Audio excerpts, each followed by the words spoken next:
Joining us today is Liam Heffernan, an award-winning independent podcaster and the founder of Mercury, a new podcast network for indie creators. With a background that includes hosting the popular show America, A History and working with industry leaders like Audi and the Podcast Boutique, Liam has also earned recognition as one of PodPod's 30 Faces to Watch. Drawing on his own experiences, Liam is on a mission to revolutionise podcasting by putting creators first, helping them grow and monetize without sacrificing control.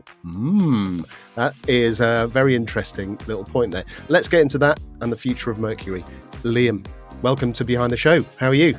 Hi, Gareth. Yeah, it's great to be on the show. It feels like the last time we spoke was at the Independent Podcast Awards, which wasn't that long ago, but it feels like a lifetime ago. Feels eons ago, doesn't it? Yeah. Especially as it's so cold outside now. It's like a different season almost. Oh, my word. So I went out this morning and there was ice on the floor, and trying to navigate getting a small child to nursery on an icy path is not not a feat that should be underestimated. It should be like the next sport in the Olympics or something. It should. Yeah, Winter Olympics. There you go. That's very good. Well, Liam, look, welcome to the show. You are here to talk about something specific, this new independent podcast network that you have kind of created. What inspired you to launch Mercury, and how does your background as an independent podcaster influence the network's approach? I think the first time I tell anyone that I'm launching a podcast network, there's that bit of an eye roll moment because, there's so many networks out there and they all do much the same thing, right? But that's kind of the point, and that's why I've come in with Mercury, because as someone who's been firmly rooted in the independent space, I've worked on a lot of stuff for independent clients. I've made my own shows. I feel like the industry as a whole has matured to such a point where there's now this gap where there's a lot of creators out there that have shows that are big enough to be earning money, and certainly big enough to be getting the support and the attention to grow to start earning money. But they're just not big enough to get the attention of the big networks who have these huge shows on their books. And, they need ads. They need to sell ads. That's their only priority. So they're not going to give the face time and the support to smaller shows. They really just want to get as many podcasts on their books as possible to sell the ad revenue to make money. And I'm going to just preface this whole conversation by saying there's nothing inherently wrong with that, because networks have to make a profit. It's a right? business. It's a business plan, isn't it? Yeah. But I think the problem is with that model is that independent podcasters who deserve to be supported and helped, who have awesome content, are just falling through the cracks and not getting what they need from current networks. Yeah, and quite often because it's usually just one person doing everything, and you can't do everything. Exactly. And this is it. And actually, this is one of the things that has come up in a lot of the conversations I've been having with some of the podcasters on the network and some of the other people I've spoken to along the way in building this is, the problem isn't the content. We get so fixated on what can we do to make our content as good as possible. Well, there's a lot of awesome shows out there where the content is top notch. The problem isn't the content. It's the fact that no one's listening to it and no one's paying these people to make it. So let's address that. And to that point, the first priority of every podcaster is the content, isn't it? I want to make this episode the best it can possibly be. And then I'll address, how I'm going to promote it, which advertiser I'm going to approach. But, quite often in real world terms, you're then on to the next episode, and you've got to try and squeeze those things in. So they're not at the top of that priority list, and quite rightly so. Yeah, absolutely. And this is the thing, like content has to come first if you're a podcaster, because if you don't have the content, you have nothing to grow and nothing to monetize, right? Product, isn't it? Yeah. Exactly. And so rightly so, and independent podcasters should feel empowered to be able to focus on creating the content. The problem is, when they have to then think about, okay, how am I going to promote this? How am I going to get this show to a point where it's got an audience to then put in the work to monetize it and do all of that side of stuff? That's where we're coming in with Mercury, and inherently we're not doing anything fundamentally different from other networks in that, we have to make money, we have to sell ads, right? That's how I'm going to earn my own living from running this. So it's not about what we're doing, it's the way we're doing it. And, I wanted to make sure that from day one, we had built something that was designed specifically to address some of those unique challenges faced by smaller independent shows. Yeah. Um, Yeah. with the goal over the long term of, being the home of the best independent podcasts in the world. And that's not just about cashing in on shows that are already making loads of money. It's about working with some of the best shows that people haven't yet heard of and turning them into profitable sort of full-time careers for the creators. Talking about some of the shows that you're launching with as well, you're quite right. Verbal Diorama with the mighty Ed McGowan, Passmaster, 40K Lorecast, Mhm. America, a History. That sounds familiar, that one. Yeah, Uh, with that, innit? some amazing shows there. Yeah, So thank you. you're Yeah. quite right. Binge watch. You're also developing original. You are going straight out of the gates, going right. Yeah, we're developing originals as well. You have a true crime original that you're developing. Yes. So this is something that's going to be coming a bit later in 2025. But, one of the conversations I had quite early on in developing Mercury was with a fairly well-known true crime podcast in the UK. And, one of the natural concerns about, you know, new networks and with podcasters that are already monetizing is how do we know that Mercury is going to, be able to deliver from day one, right? Totally understandable. So we had a really long conversation about, what we could do, how we could collaborate. And actually, we realized that we both had a shared interest in a particular thing. And she had this idea that she'd been thinking about for a little while. And so, with the help of another sort of quite prominent British true crime podcaster, they're joining forces to create a show, and they're going to launch that on Mercury. So I guess this is our testing ground. This is them sort of backing what we're doing and what we're building at Mercury. This is me, putting my money where my mouth is and saying, like, let's launch something from the ground up and let's make this work and let's really show what we can do here. So I'm really excited. I'll be able to give some more details when we get a bit closer to launch. But yeah, keep your ears out for that one. How do you ensure podcasters retain control over their content, particularly in advertising and sponsorship? It's a tricky one, isn't it? Because Yeah. as a network, you have to take some control over what ads are being placed and where. Mm. Purely because when you're managing things at a network level, you've got to have some sort of decision making power there. Obviously, Yeah. Will that be a conversation about what kind of ads that you're seeking to put in, that Yeah. sort of thing? So there's a trust element. Exactly. And one of the key things that is part of the Mercury offering is that we're not going to go ahead, agree some direct campaign and just, land a script in someone's email and say, here you go, read this. We want our podcasters to feel like they have a say, particularly over the host read stuff, because the programmatic, fine, there's an element of listeners understand that ads get thrown on, right? And it's not an endorsement. But I think with any direct campaigns, anything that's host read, I think there is an assumption, rightly so, that if the host is there reading an ad, that with that comes a level of endorsement. So I'm never going to just go ahead and agree a campaign without giving the podcasters involved an opportunity to refuse, because I want them to feel comfortable and happy with anything that they're specifically advertising on their show. That's really cool. Giving them the opportunity to refuse. It means that you can go and do your job, but they still have a say in what's going out ultimately. Yeah, absolutely. So, yeah, I mean, competing with big networks is a bit of a bold move, I have to say.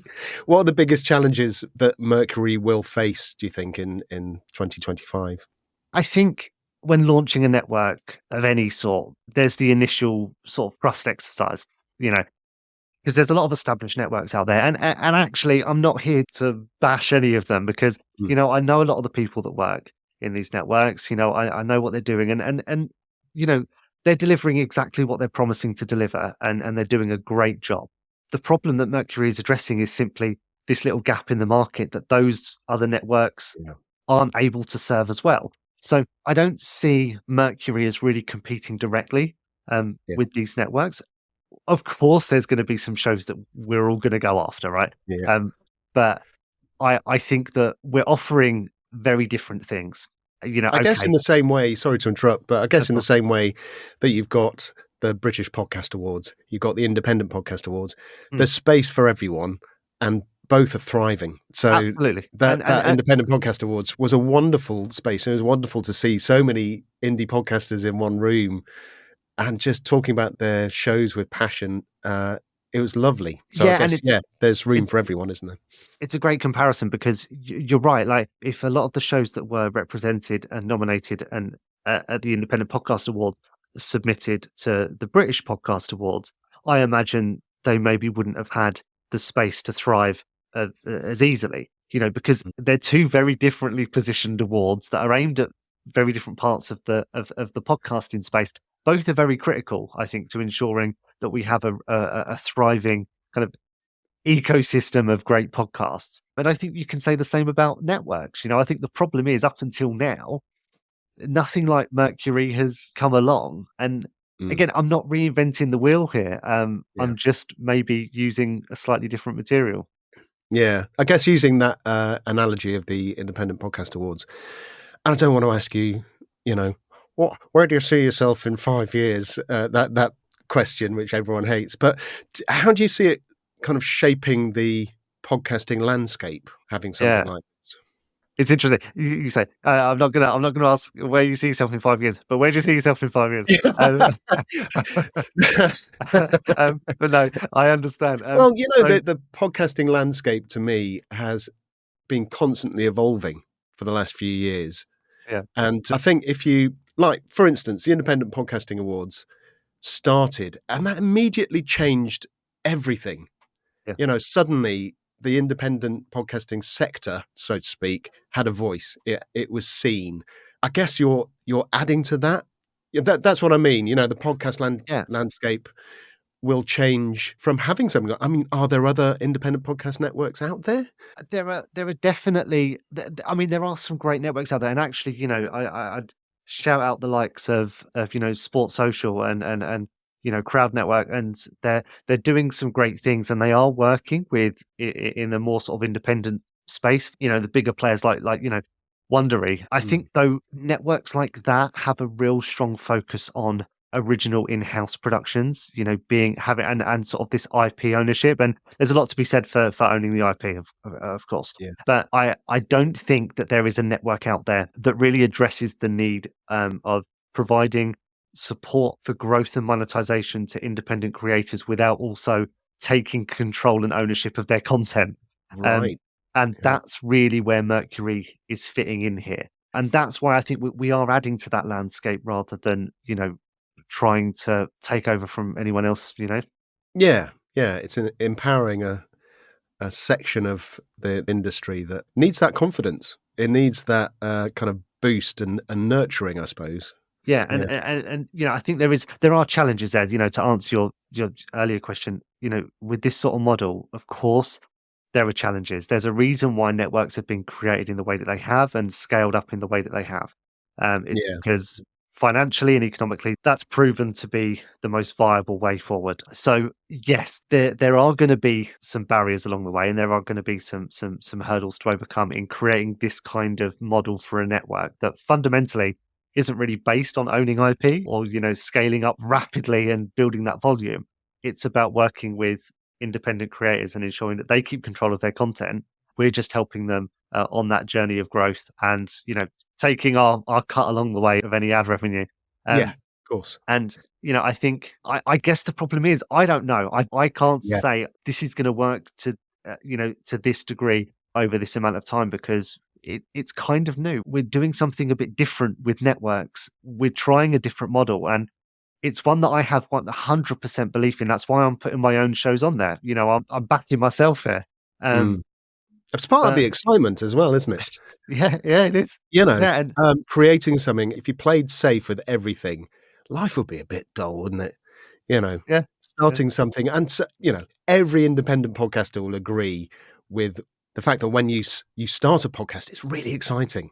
You have no idea if anyone's gonna listen to it, but you're honing your skills, you're trying to improve, and hopefully people will come along the way. And there is Mm. an excitement attached to that, I think.